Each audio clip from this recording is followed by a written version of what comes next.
célula, pero ahora aplicado a sistemas, como un sistema abierto. ¿Por qué abierto? Porque permite el ingreso y la salida. El objetivo de la clase analiza en diferentes mecanismos que la célula utiliza como sistema abierto para intercambiar moléculas y señales a través de la membrana plasmática. Aquí vamos a ver los mecanismos de transporte a través de membrana plasmática. Todos los seres vivos que formamos este ecosistema somos un sistema. Existen 3 tipos de sistemas, el sistema aislado, el sistema cerrado y el sistema abierto, y nosotros los seres vivos formamos parte de este sistema abierto porque hacemos un intercambio de materia y energía.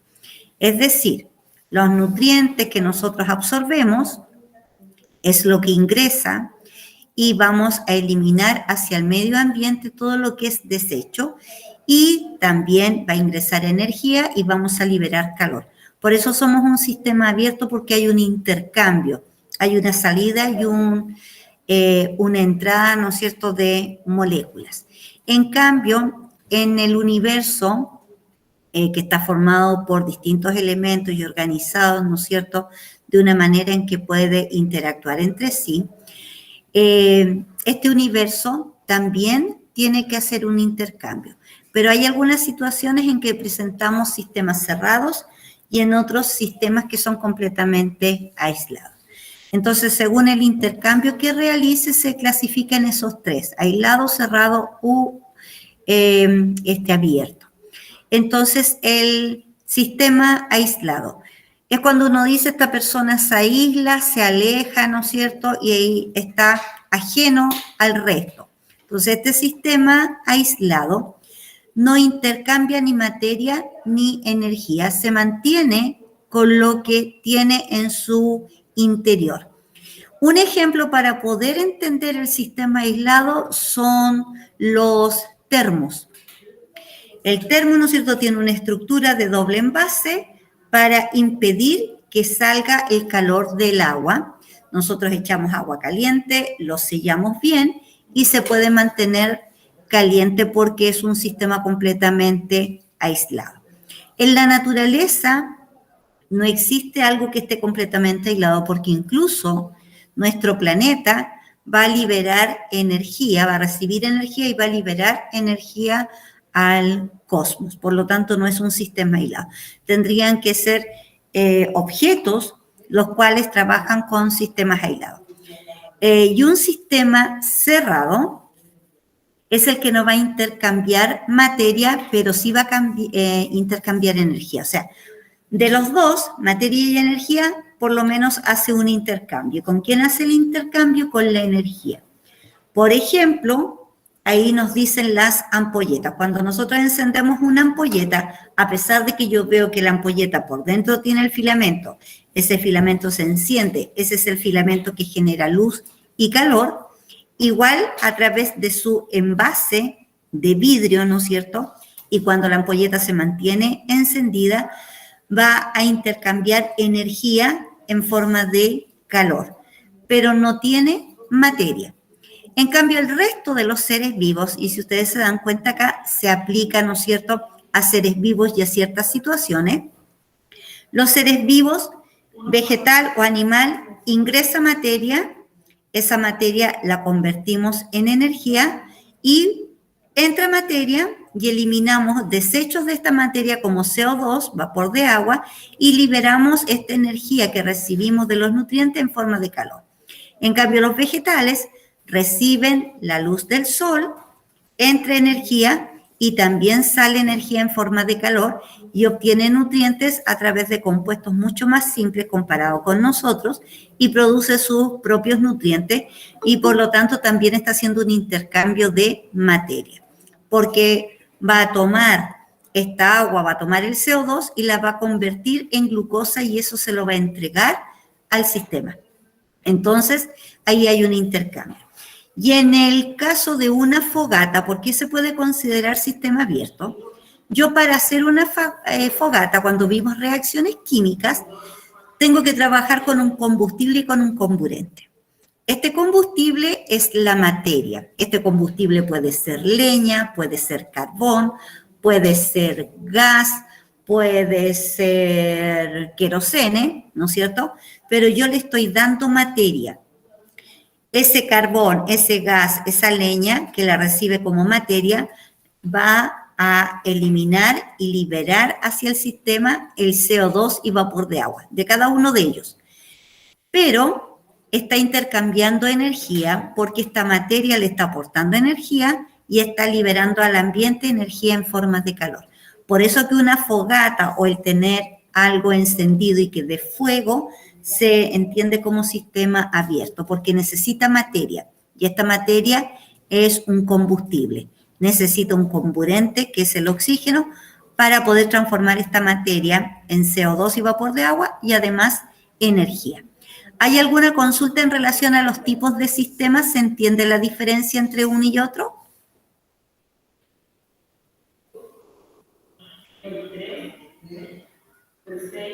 ¿No? ¿No hay consulta? Ya, avanzamos. Los subsistemas. Nosotros estamos formados por subsistemas y el resto de los seres vivos también está formado por subsistemas.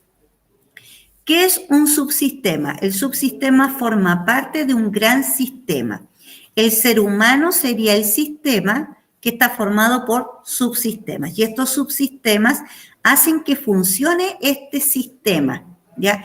Que este sistema que es el organismo, que es el hombre. ¿Y cómo logra funcionar a través de estos subsistemas? A través, ¿no es cierto?, del sistema digestivo. ¿Qué le proporciona el sistema digestivo? Alimentos. Alimentos que puede procesar y que le van a dar energía. El respiratorio, ¿qué le proporciona? Gases respiratorios. Va a ingresar oxígeno, va a liberar CO2. El circulatorio, ¿qué va a hacer? Ese va a actuar una vez que el respiratorio funcionó, que nos llevó oxígeno, que el digestivo nos llevó nutrientes. El circulatorio, ¿qué va a hacer? Transportar esos gases y esos nutrientes a cada una de las células. Y estas células, cuando reciban los nutrientes y estos gases, van a hacer una reacción y van a producir algo que sería un desecho, y esos desechos son eliminados a través del sistema excretor, que puede ser renal o que puede ser a través de la piel. Y el sistema nervioso y endocrino también, porque el sistema nervioso coordina el funcionamiento de todos los otros sistemas, pero tiene algo muy especial con el sistema endocrino: mantiene nuestro equilibrio corporal, es decir, entre los dos trabajan para que nosotros estemos en homeostasis. Es el concepto que se utiliza cuando nosotros estamos funcionando bien. Entonces, el sistema nervioso va a detectar los distintos estímulos, le va a indicar o le va a llevar la señal al sistema endocrino, y el sistema endocrino se va a encargar de reparar esa diferencia que hubo. Por ejemplo, en la noche son los espacios en donde más horas pasamos nosotros sin consumir algún alimento. Por lo tanto, al despertar sentimos una baja de glucosa, y esa baja de glucosa el sistema nervioso lo va a detectar y le va a decir al sistema endocrino que si no hemos desayunado, de alguna parte tenemos que sacar glucosa para mantenernos con energía. Pero si desayunamos, el sistema nervioso también recibe ese estímulo y le informa al endocrino que desayunamos, que consumimos carbohidratos. Por lo tanto, el endocrino también va a actuar a través del páncreas, por si falta glucosa o por si tenemos glucosa. Si hay glucosa en la sangre, el endocrino le va a decir al páncreas que libere insulina. ¿Y qué va a hacer la insulina cuando ve que es mucha glucosa en la sangre? Va a permitir que ésta se almacene en el hígado y en los músculos. Caso contrario, estamos en ayuno, nos levantamos tarde, no alcanzamos a desayunar, nos vamos al trabajo y recién tenemos que esperar a la hora de colación. ¿Cómo nos mantuvimos toda la mañana? El sistema nervioso detectó el estímulo, que es una baja de azúcar, y le va a informar al sistema endocrino. Y el sistema endocrino le va a decir al páncreas, hay que liberar otra hormona, glucagón. ¿Qué hace el glucagón? Es un mensajero que va al hígado y le pide al hígado que libere reservas de energía para poder mantenernos y funcionar. Por lo tanto, si te fijas, van coordinando las respuestas y nos va manteniendo en equilibrio. Lo mismo que la temperatura. Si hace frío y empezamos a sentir frío, lo detecta el sistema nervioso. Va al hipotálamo y le dice al hipotálamo, esta persona está bajando la temperatura. Y el hipotálamo tiene un termostato, así como, igual como un hervidor que tiene un termostato que le dice que el agua hierve a 100 y está calibrado a 100. Nuestro cuerpo está calibrado a 36,5 a 37, ese es el rango. Entonces, si uno siente frío, él le va a informar al hipotálamo porque no podemos sufrir una baja de temperatura. Entonces, el hipotálamo, ¿qué va a hacer? Te va a enviar una respuesta, que empiecen los tiritones, porque al tiritar haces contracciones musculares y una contracción muscular libera calor y eso hace que tú te mantengas con la temperatura de 37.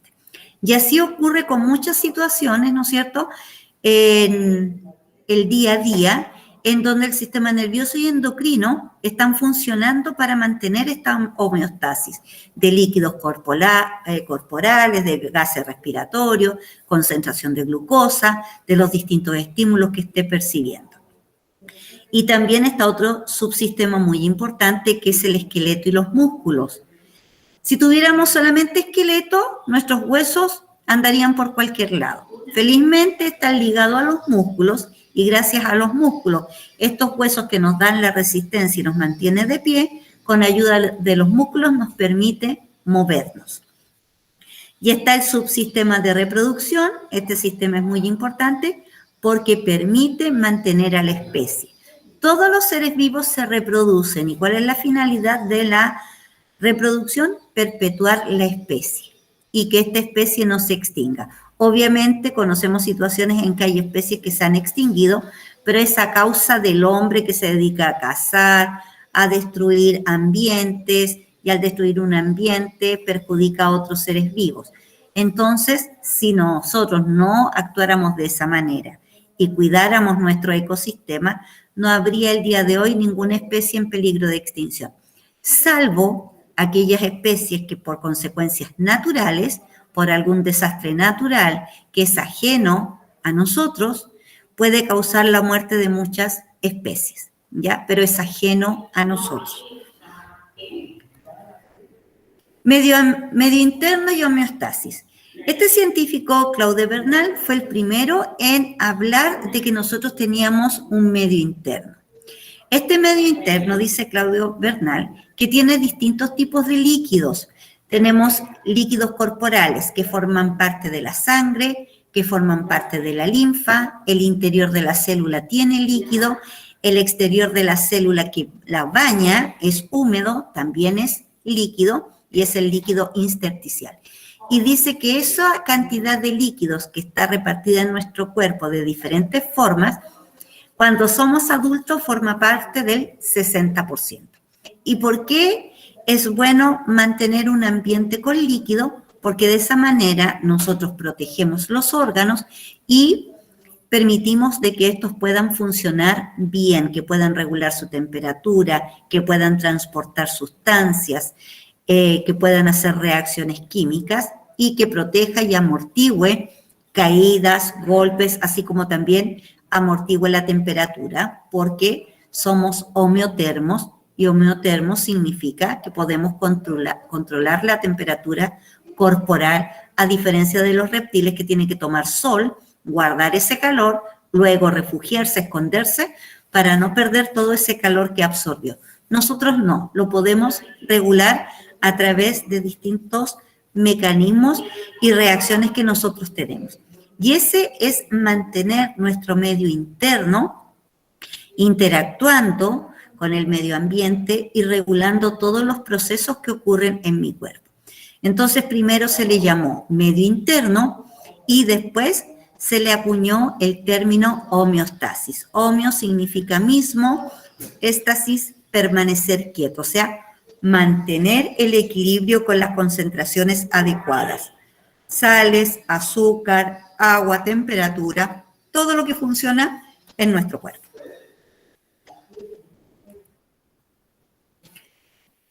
Primera actividad, la relación de un organismo con el ambiente. ¿Por qué se dice que el Sol es la principal fuente de energía que mantiene a los organismos en el planeta? ¿Qué creen ustedes? ¿Por qué será la principal fuente de energía?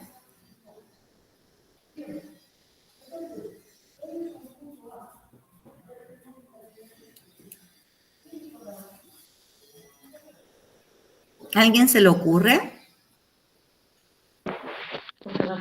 ¿Por la temperatura? Por la temperatura que mantiene, ¿no es cierto?, en el ambiente. Pero si nosotros pensamos, la energía radiante del Sol está relacionada con todas las actividades que ocurren en nuestro planeta de alguna u otra manera, ¿ya? El único que es capaz de capturar esa energía del Sol es un vegetal. Y el vegetal, con esa reacción del Sol, puede hacer reacciones químicas y con sustancias sencillas formar compuestos orgánicos que sirven de alimento para el resto de los seres vivos. Si ese vegetal, a través de los años, se descompone y forma un fósil, de ese fósil, del vegetal que tiene millones de años, que se fue petrificando, podemos obtener petróleo. Y del petróleo podemos obtener una variedad, ¿no es cierto?, de combustibles. Entonces, venía del Sol, el vegetal tomó el Sol y generó combustibles en este proceso. Pero también nos sirve de alimento, ¿no es cierto?, porque el vegetal, gracias a la ayuda del Sol, puede formar alimento y nosotros consumimos nutrientes a partir del vegetal, porque el vegetal sirve de alimento para los herbívoros sirven de alimento para los carnívoros y los carnívoros para otros tipos de carnívoros o para los omnívoros, que es el caso nuestro. Y también para los más pequeños, los microorganismos que nosotros no vemos, se aprovechan también de esta situación y también se enriquecen y se nutren porque en algún momento los vegetales y el resto de los seres vivos, cuando mueren, se tienen que descomponer.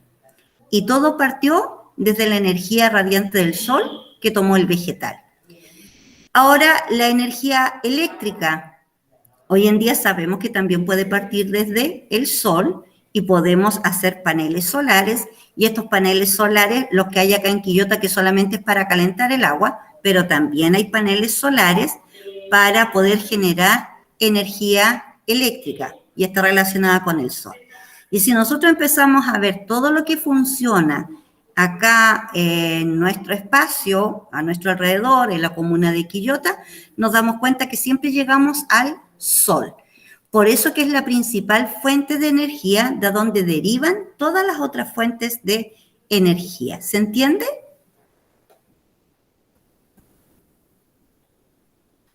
¿Se entendió, chiquillo? Sí, señorita. Sí, ya.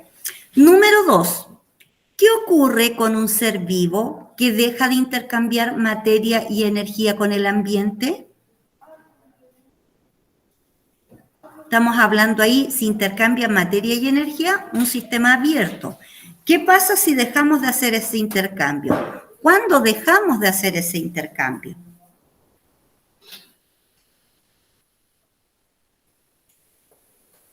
¿Cuándo creen ustedes que ya no hago más intercambio de materia y energía? Cuando ya no está vivo ya.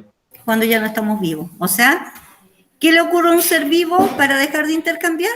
Tiene que morir, ¿ya? Y ya lo último que le queda cuando lo están descomponiendo ya son los últimos vestigios de energía y de materia que nos queda y que los microorganismos lo vuelven a la naturaleza para que vuelva a ser absorbido por los vegetales y, ¿no es cierto?, a través de esos nutrientes que tiene la tierra, que es producto de la descomposición de todos los seres vivos que van muriendo, se vuelve a repetir el ciclo de la vida. Y por eso hay un párrafo muy bonito del jefe Seattle que le escribe al presidente de los Estados Unidos cuando dice que cada árbol es la vida de los seres vivos y tiene ahí la historia de los seres vivos. Y uno, si lo lee así textual, diría, bueno, ¿y por qué? Si el árbol no tiene sangre, si, no sé, pues el árbol no viene de un perro o de otro animal, ¿y por qué puede decir el jefe Seattle que es la historia de la vida de los seres vivos? que tiene el alma de los seres vivos. Y es porque cuando nosotros volvemos a la tierra, de la tierra somos y a la tierra volvemos, la planta, un árbol, absorbe esos nutrientes del suelo y los vuelve a incorporar a su sistema vivo y se vuelve a repartir a los otros seres vivos. Y ese es el ciclo de la vida. Entonces, de la única manera que ya no hagamos intercambio es cuando dejamos de vivir. A veces suena más feo decir morir y podemos usar otros conceptos como dejar de vivir, que suena como más suave. Pero ese es el ciclo de la vida. Ahora, chiquillos, ¿qué existe en la célula y en todos los organismos vivos, vegetales y animales que permite este intercambio de materia y energía? Es una estructura especial que rodea a cada una de las células de nuestro cuerpo, que se llama membrana plasmática o también conocida como membrana celular. Entonces, ¿qué hace ella? La clase pasada lo dijimos a grandes rasgos. Permite el intercambio, entrada y salida de sustancias y de gases. Ella lo regula. Entra todo lo que ella encuentra que es bueno y trata de poner trabas a algo que pueda hacer daño, ¿no es cierto? Pero es ahí donde se regula todo lo que va a entrar y va a salir de la célula. Entonces, permite el intercambio entre el medio interno y el medio externo. Y esa es la forma que tiene una membrana plasmática alrededor de todas nuestras células y de cada una de nuestras células. ¿Qué función en general permite esta membrana plasmática? Ella sirve de límite, es como la reja que ponemos afuera de la casa. ¿Para qué ponemos una reja? La reja significa el límite. De ahí para adentro es nuestro, de ahí para afuera es de la comunidad. Yo no puedo pelear por el pedazo de tierra que hay fuera de mi reja, solo lo que hay hacia adentro. Por lo tanto, la membrana, al igual que una reja, te pone los límites. ¿Qué más permite? El intercambio, el transporte de sustancias desde el exterior al interior y desde el interior al exterior. También puede realizar otro tipo de organizaciones a través de su glucocálix, que serían como manos, que permite que se conecte con otras células, se entrelace con otras células, y por eso que cuando se juntan varias células van formando tejidos, ¿ya? ¿De qué está formada una membrana plasmática? Por compuestos orgánicos que también fueron revisados en la clase anterior. Si se fijan, va todo así conectado. ¿Qué compuestos orgánicos tiene una membrana plasmática? Tiene los carbohidratos, tiene lípidos, tiene proteínas. Lo único que no tiene, ácido nucleico, porque el ácido nucleico se encuentra dentro del núcleo de la célula, pero tiene esos 3 compuestos químicos orgánicos que nosotros vimos y vimos para qué servía cada uno de ellos, y ustedes hicieron un resumen con estos compuestos. Ustedes elegían cuál resumen, o sea, cuál de esos compuestos querían hablar y hacer un resumen de él. Entonces, todo lo que forma parte de la materia viva va a estar formada por carbohidratos, que aporta energía, lípidos, que aporta energía de reserva, proteínas, que va a formar estructuras. Y hay carbohidratos y hay lípidos que también forman parte de estructuras, como es en el caso de la membrana plasmática, que forma una estructura que se llama el carbohidrato glucocálix, que tiene colesterol en el interior, que le permite mayor flexibilidad y movimiento. Tiene fosfolípidos que van a quedar hacia sus bracitos aceitosos hacia el interior y va a dejar las cabecitas de los fósforos hacia afuera para poder bañarse de agua por fuera y tener agua por dentro. O sea, todo está bien organizado para que pueda funcionar.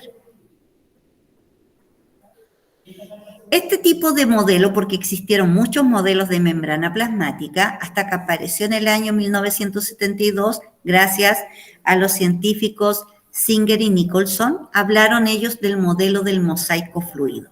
¿Por qué un mosaico fluido?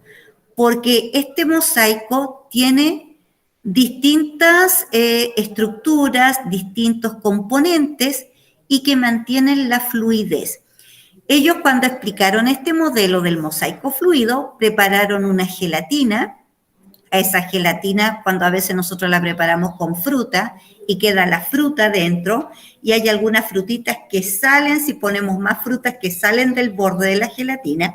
Entonces dijeron, así es la membrana plasmática. Tiene componentes adentro y hacia los extremos, interior y exterior, y le llamaron mosaico fluido por esa razón. Y después ya con las investigaciones se descubrió qué características tenían los componentes de la membrana plasmática. Entonces, los primeros que hablaron de una membrana que rodea a la célula, hubo unos que dijeron que era una sola capa. Al ser una sola capa y hacer experimentos y ponían agua, el agua rodeaba, pero cuando trataban de poner agua por dentro y hacia adentro están los lípidos, el agua se esparcía. Ustedes saben que cuando tratamos de juntar agua y aceite, se esparce, se forman globitos que se van dispersando, emulsionando. Y ocurría eso cuando plantearon el modelo con una sola capa. Después dijeron, lo que pasa que adentro nos falta una capa de proteínas y por fuera lípidos y por el otro lado lípidos. O sea, 3 capas. Y tampoco funcionó.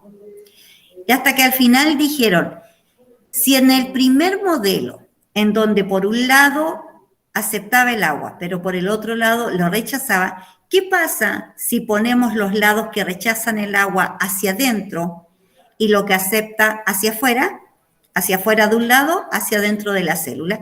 Y por eso surgió este modelo que dejaron los fosfolípidos con estas cilios, estos pelitos hechos de ácidos grasos hacia el interior para no tener problema con los seres vivos, porque todos los seres vivos tienen agua en su interior, tienen líquido, y esa era de la única manera que no lo rechazara, y así descubrieron de qué estaba formada esta membrana que rodeaba a la célula, después de varios experimentos hasta llegar en el año 1972 a este modelo.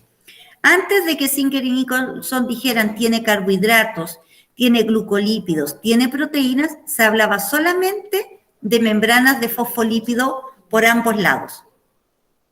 Pero Singer y Nicholson dijeron no, aquí hay algo más, porque obviamente para experimentar probaban con agua, no había problema con el agua. Agua con sal, no había problema agua con sal. Agua con azúcar tampoco. Pero cuando empezaban a probar con iones, empezaban a tener problemas. Con ácido úrico tenían problemas.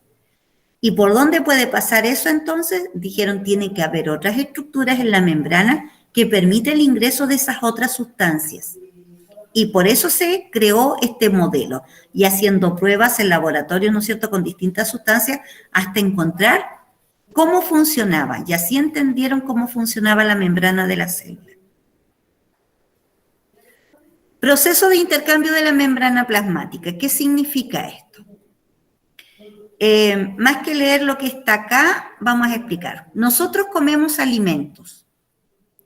Estos alimentos, ¿no es cierto?, pasan por la boca, la digestión bucal, los trituramos, los humedecemos, armamos el bolo alimenticio, baja al estómago, el estómago con sus enzimas lo sigue degradando a partículas más pequeñas y se forma el quimo. Luego pasa al duodeno, que es parte ya del intestino delgado, y se sigue procesando hasta llegar a quilo. ¿Cómo nos imaginamos el quimo? El quimo es igual que la papilla que le hacemos a los bebés. Y el quilo es una papilla mucho más líquida.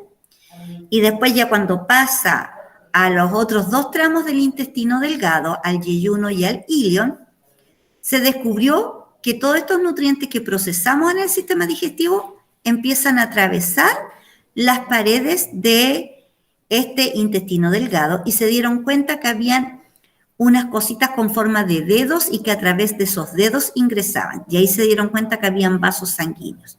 Entonces el nutriente pasa a los vasos sanguíneos y los vasos sanguíneos se encargan con la sangre de distribuir estos nutrientes a cada una de las células.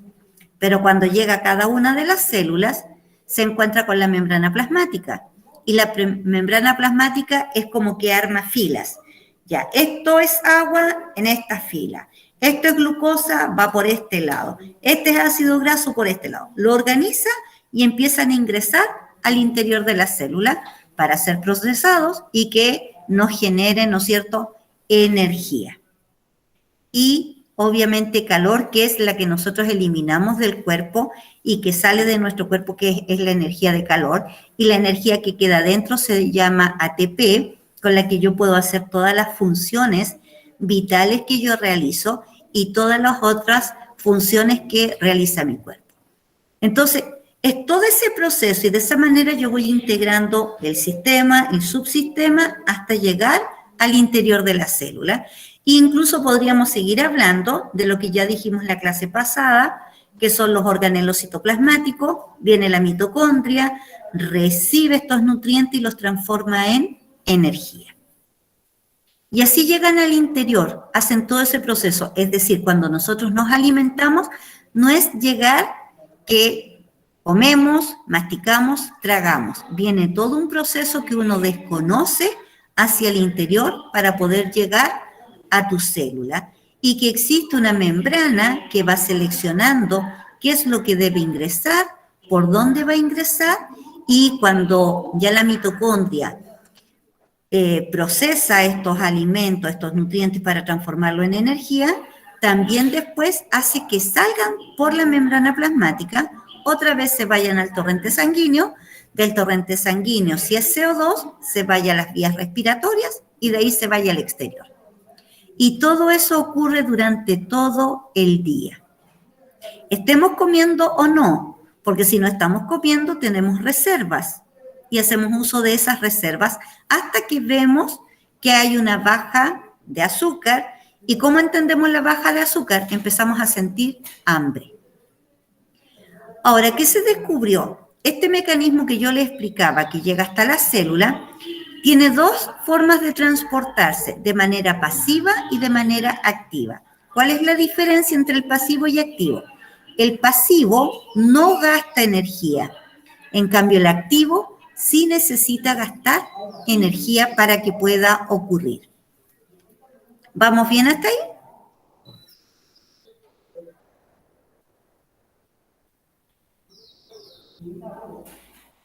Continuamos. Y aquí está mi mecanismo de transporte pasivo. ¿Qué características tiene el transporte pasivo? Una de las características que tiene, que no gasta energía. Ocurre a favor de la gradiente de concentración. ¿Y qué significa eso? Que ocurra a favor de la gradiente de concentración y que yo pueda decir que se mueve de manera libre y espontánea, que va de más a menos, como muestra la imagen. De donde hay más partículas de soluto hacia donde hay menos partículas de soluto. Y eso ocurre, ¿no es cierto?, de mayor a menor, difunde sin ningún problema y lo hace sin gasto de energía. Pero si ustedes se fijan, hay varias formas de ingresar. Si es aceitoso o si son gases respiratorios, por la doble capa de fosfolípidos. Si es glucosa, por un canal, por una proteína canal que tiene agua, por lo tanto por ahí también pasan los iones. Y también hay otras proteínas en la membrana que es como que se mueve, va, toma, lo arrastra y lo ingresa y vuelve a repetir varias veces eso, porque son distintas proteínas. Esta abre el poro, ese poro por dentro tiene agua y difunde el nutriente hacia adentro. En cambio el otro no, el otro hace un movimiento, toma y lleva adentro. O si se produjo adentro, lo toma de adentro y lo saca. En cambio el otro, para que pueda ocurrir, ya deja de ser pasivo, este que está acá. No es igual que estos otros. Dice que necesita energía, pero si yo miro las flechas, ¿en qué sentido está ocurriendo? De menos a más. O sea, en contra de la gradiente de concentración. Y por eso lo hace de menos a más, así como a la fuerza. Tienen que ir hasta allá, no importa que allá hay más, pero tienen que ir para allá. Y para eso yo gasto energía. Entonces, toda una de las cosas en que yo gasto energía en hacer este transporte.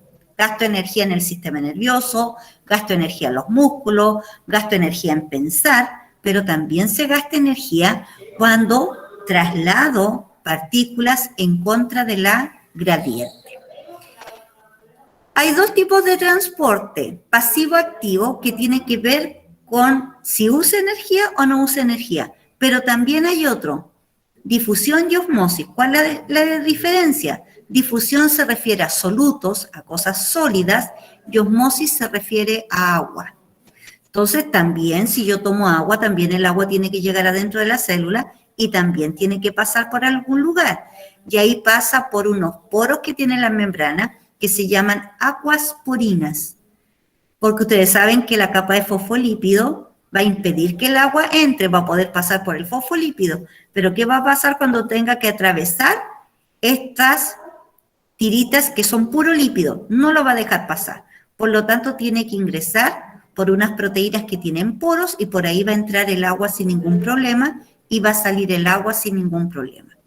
Acá solamente pasan lípidos, derivados de los lípidos, aceites, gliceroles y gases respiratorios que no tienen problema con el lípido.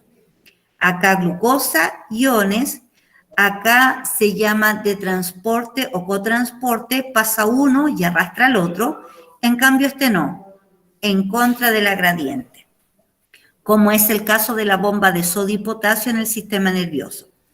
Adentro tengo sodio, afuera tengo potasio en diferentes concentraciones.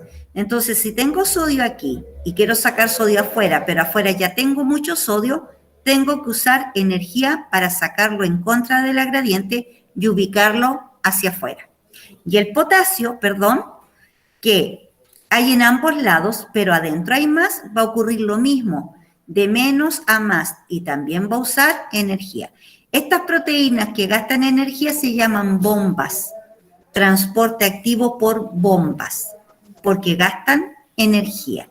¿Se entiende la diferencia por ahora? Porque si no mal recuerdo, en la pregunta esencial es sobre las diferencias de los transportes. Sí, por lo menos sí. Ya, entonces, tengo que hacer algún esquema. Transportes. ¿Qué transportes tengo? Pasivo, activo. Primera diferencia entre pasivo y activo: pasivo no gasta energía, no gasta ATP. Activo gasta energía, gasta ATP. ¿Qué otra diferencia? Va de mayor concentración a menor concentración el pasivo, en cambio el activo todo lo contrario, de menor a mayor.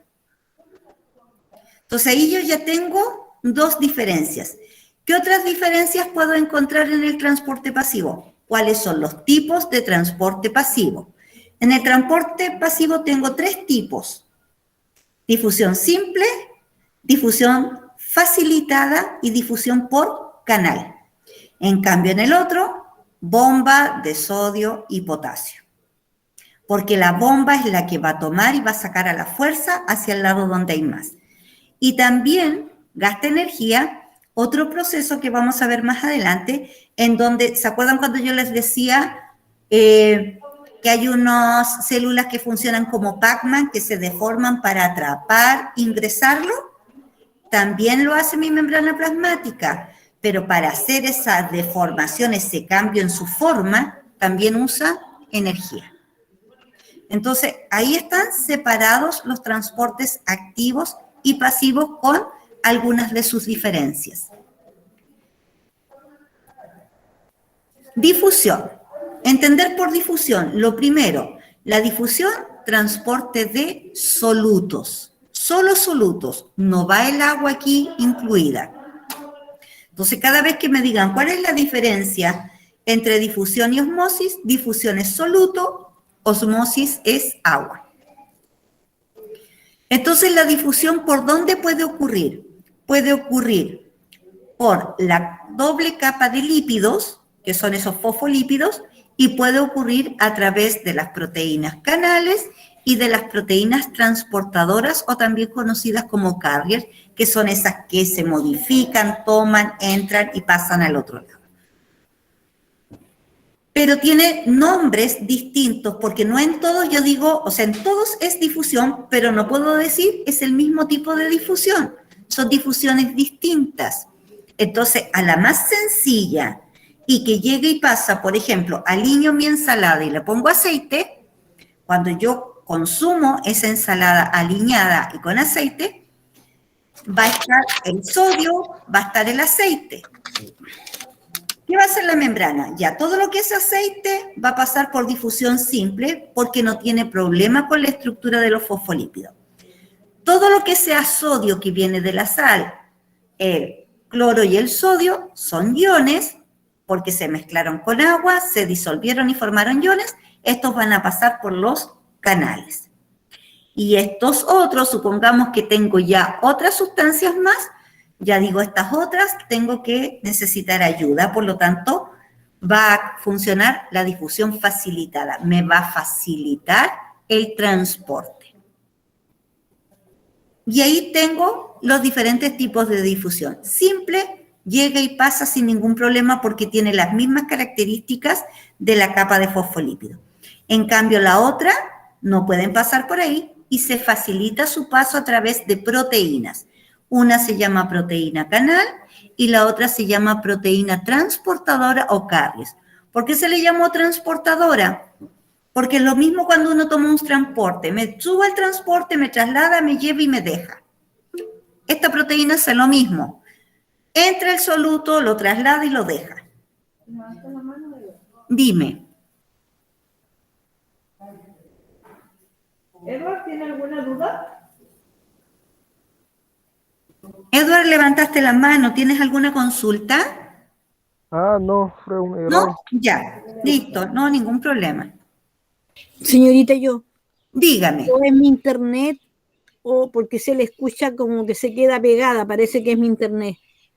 Sí, a veces funciona mal. Aquí delante en la tarde estuvo funcionando mal, pero ahora está fluido, felizmente. Pero sí es a veces el tema del internet. Sí, porque pero, se me queda pegada la clase, así que yo pensé que tiene que tener. Pero eso es lo bueno, que va a quedar grabada para que puedas entender mejor en las partes que quedé ahí en cámara lenta hasta que me detuve. Sí, muchas gracias. Ya.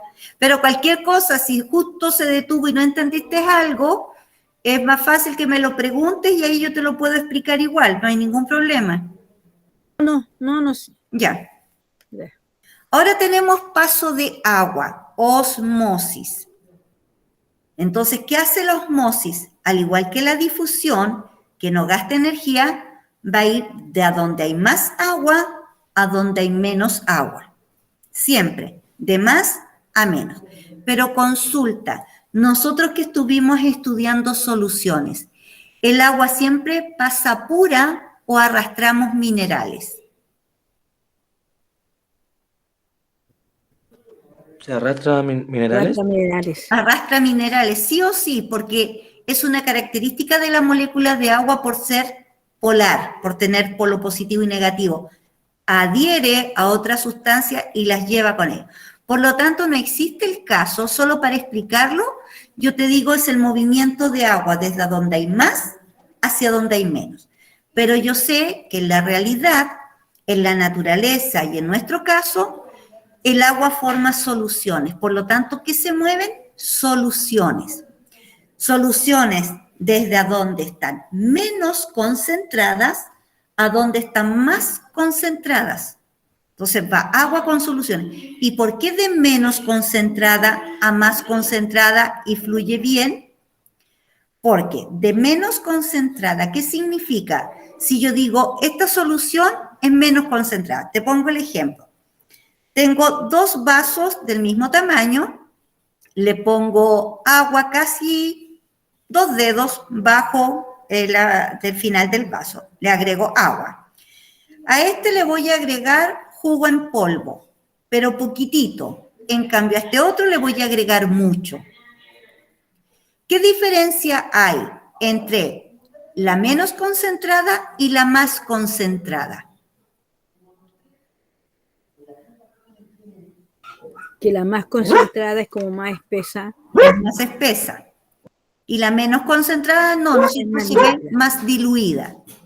Es más, en ese caso, ¿qué digo yo cuando está muy concentrada? A esto le falta agua. Por lo tanto, tiene menos agua de lo que tenía que haber tenido para estar normal, entre diluido o lo que se llama una solución isotónica. Igualdad en cantidad de agua, en cantidad de solutos. Entonces, por eso el agua se va a mover si yo separo de donde hay más agua a donde hay menos agua. Aquí donde había más agua estaba más diluido, acá donde hay menos agua está más concentrado. Es lo que vemos acá. Menos partículas, más partículas, diluido, concentrado. Entonces, aquí uno no dice, pero profesora, con lo que usted está diciendo, se está moviendo en contra de la gradiente. No, porque aquí esta solución que está menos concentrada tiene más agua y va a ir a donde está la solución más concentrada que tiene menos agua. ¿Y por qué va a ir de aquí hacia allá? Porque tiene que ir a diluirlo. Es el caso, por ejemplo, un almuerzo de domingo. Uno siempre dice, estos son almuerzos de domingo típicos que hacen un vista a lo pobre con papitas fritas y siempre los domingos son cosas muy ricas. Pero a veces mi mamá, cuando nos invita, se le pasa la mano con la sal. Y resulta que todos comemos y después todos empezamos con sed. Y todos estamos tomando agua, porque ya sabemos que la bebida no nos va a quitar la sed, porque vamos a seguir sintiendo más sed todavía, porque estamos concentrando más la solución. Entonces empezamos a tomar agua. ¿Y para qué tomamos agua? Porque queremos ir a diluir lo que quedó dentro de mi célula y que quedó con mucha sal. Y eso me está pidiendo agua. Entonces eso se llama osmosis. Va de donde está menos concentrado a donde quedó muy concentrado. ¿Y qué es lo que sentimos nosotros? Sed. Y es por eso, porque se armaron estas soluciones más concentradas. Entonces yo empiezo a tomar agüita. Y así diluyo la concentración hasta que en un momento digo, ya no tengo más sed, y empezamos a ir a orinar porque tomamos tanta agua por esta concentración de sales que me tengo que mantener en homeostasis y empiezo a eliminar un poquito de agua porque a lo mejor tomé mucho con este tema de la sed y me empieza a regular. Pero eso es, tomamos agua porque sentimos sed. ¿Y por qué sentimos sed? Porque dentro de la célula se concentró mucho la solución y por eso me pide agua. ¿Se entiende? Sí, señorita, por lo menos yo entonces. ¿Sí? ¿Se entiende? Estoy tratando de ser como lo más práctica posible para ir entendiendo estos conceptos. Entonces aquí se me genera esto, chiquillos. Todo lo que tenemos ahí son células, pero células con distintas concentraciones. Hipertónico significa mucha concentración de sales. Isotónico tiene igual concentración de agua y de sales. Hipotónico tiene mucha agua y menos sal, que es cuando las personas retienen líquido y los pies se hinchan, las piernas se hinchan. Eso es hipotónico. Tomamos mucha agua, retuvimos mucha agua para diluir dentro de la célula. Pero lo normal es el del medio. Tener esta situación. Igual cantidad de agua afuera, igual cantidad de agua adentro. Igual cantidad de sales afuera, igual cantidad de sales adentro. En cambio, esta hipertónica, ¿por qué me muestra que el agua se sale? Porque afuera de la célula hay más sal. Y si afuera de la célula hay más sal, la célula pierde agua. Porque no he tomado agua y de alguna manera tiene que solucionar esta situación. Entonces, la célula pierde agua, pero eso no es bueno. Y el otro caso, el otro extremo, el hipotónico, resulta que en un principio adentro había mucha sal y empezó a entrar mucha agua y se empezó a almacenar y empezó a retener agua. Eso es el hipotónico. Consulta, cuando yo tomo bebidas energéticas, ¿cuál de estos tres tipos de bebida son?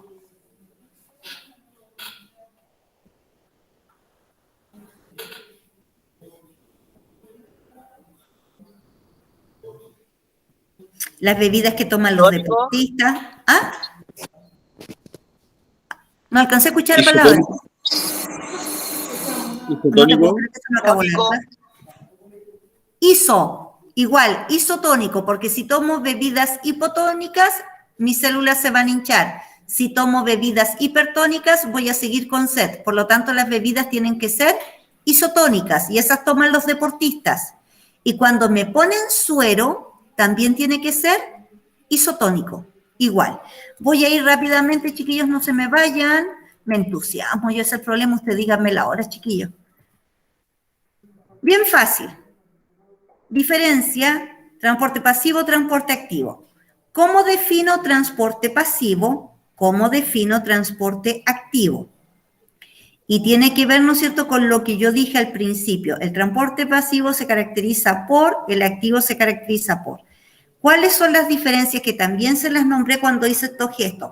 El pasivo tiene esto, el activo tiene esto. Acá esto otro, acá esto otro. Y así de fácil, chiquillos, la pregunta esencial de la semana 27. Está grabada. Y está grabada. Ya, chiquillos, muchas gracias.